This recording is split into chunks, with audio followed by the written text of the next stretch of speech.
আসসালামু আলাইকুম, আশা করি সবাই ভালো আছেন।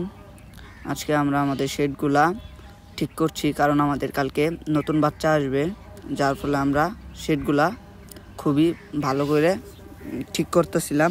শেডের নিচে আমরা পেপার দিতেছিলাম যেন মুরগির বাচ্চাগুলা তুষের উপরে থাকে এবং তুষগুলা না ছিটে। প্রতিটা বুডের নিচে নিচে আমরা পেপার দিতেছিলাম এবং খুব ভালোভাবে সবগুলা পেপার দিয়ে শেষ করলাম।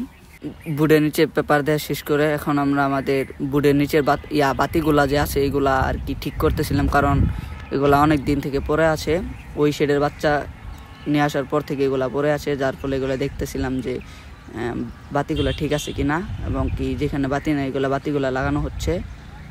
দেন এগুলা তারগুলা সঠিকভাবে ঠিক করা হচ্ছে যেন কোনো সমস্যা না হয়। প্রতিটা বুডের নিচে নিচে 4-5টা করে বাতি লাগানো হচ্ছে। 100 ওয়ার্ডের বা 200 ওয়ার্ডের বাতিগুলো লাগানোর পর এখন আমরা পর্দাগুলো লাগাচ্ছি যেন বাচ্চারা সঠিকভাবে তাপমাত্রা পায়, কারণ নতুন বাচ্চা, ছোটো বাচ্চা, তাদের বেশি তাপের প্রয়োজন। যার ফলে আমরা ভালো করে প্রস্তুতি নিতেছিলাম যেন বাচ্চারা সুস্থ থাকে। এক পাশে পর্দাগুলো প্রায় লাগানো শেষ, দেন এগুলা আর কি ভালোভাবে লাগানো হচ্ছে।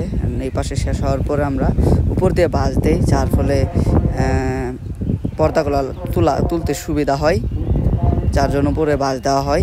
দুই পাশে আমরা ভালো করে পর্দা দিলাম এবং কি আমাদের পর্দা লাগানো শেষ। এখন আমাদের কাজ শেষ, কালকে আমাদের বাচ্চা আসবে। সবাই আমাদের জন্য দোয়া করবেন। আমাদের ভিডিও দেখার জন্য সবাইকে ধন্যবাদ। আসসালামু আলাইকুম।